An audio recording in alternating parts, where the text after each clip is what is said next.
Hey guys, what's going on? It's Pat. I'm here with a brand new video about one thing that I have discovered by using a bike that I own for a long time. I'm talking about the Giant Revolt and what to me is the biggest downside of this bike. Like the worst thing on this bike, having owned it for 1 year, using it in a lot of different situations, thinking about using it in a lot of different situations.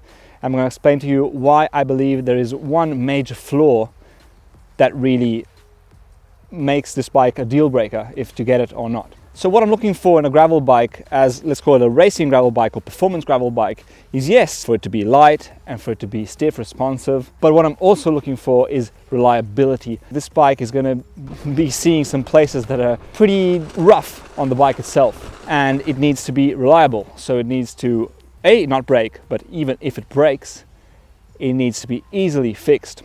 And here we come to the biggest downside of this bike to me, and that is the defuse seat post.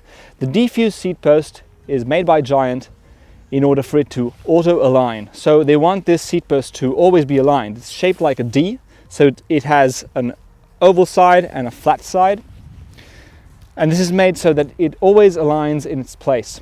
And this system works. Yeah, of course it aligns, but at what cost? This seat post is a proprietary part made by Giant.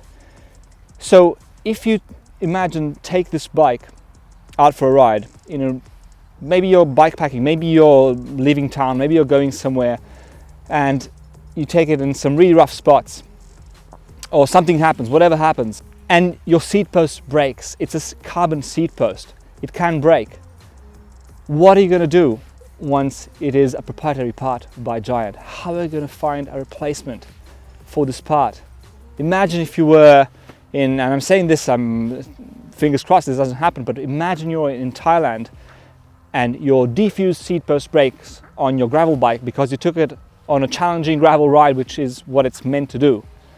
It's just something that I can't wrap my head around. I don't understand why they did it. I don't understand why they would put a proprietary part on a seat post on something that is going to see some really rough conditions like a gravel bike. This was a major thing that I didn't really realize when I was buying it. I didn't realize that I would be taking it in some spots where I've been. I didn't realize how it was going to be used. So I thought it's going to be okay. And if you are in Europe, maybe it can be okay. Like if you break it, you can find a spare, I don't know, through a Giant.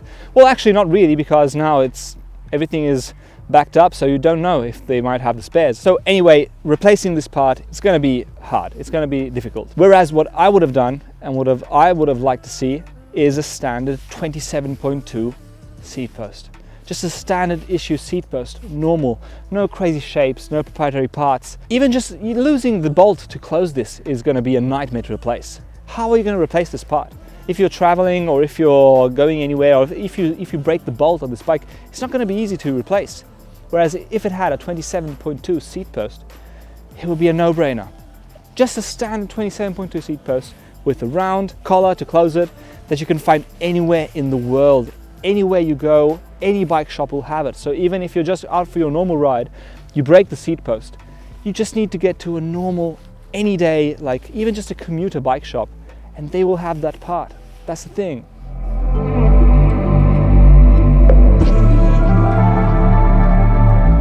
So I don't really understand why they put the seat post on this bike, to be honest. I mean, the auto align, yeah, it's cool, but is it worth it for, yes, the seat post to auto align and not have to think about getting it straight, which is not really hard.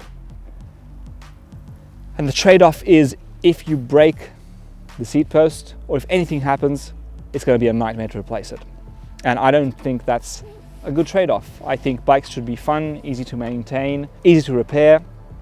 In this case, we are not in that area. We are in the area of proprietary parts that are made by the company that you can't replace with anything else, and that it's going to be hard to replace when you need to. It's going to be a problem down the line. It might not be tomorrow, it might be in 1 year, it might be in 10 years, but it's going to be a problem. Imagine then after 5 years, 6 years, you break this and they're not making it anymore. What are you going to do? I don't know. It's a weird choice to me. For the user, maybe for the company, not so much. All the other aspects of this bike are really cool. The only thing that I really cannot justify, and it is one of the reasons why, if somebody asks me, should I get a Giant Revolt, that is one of the reasons why I would say no. I would say don't get it if you don't want to have this hassle, if you don't want to have this problem with the proprietary seat belt. So that's enough of me rambling. Proprietary parts, I do not like them. I would like bikes to be super easy to maintain and easy to replace pieces if you need to. If you found this video useful, please give it a thumbs up. It really helps with the discovery of this video by all the other people in this beautiful community that is YouTube. And that's it for now. I will see you in the next video. Proprietary parts, I do not like them. Super easy to maintain and easy to replace.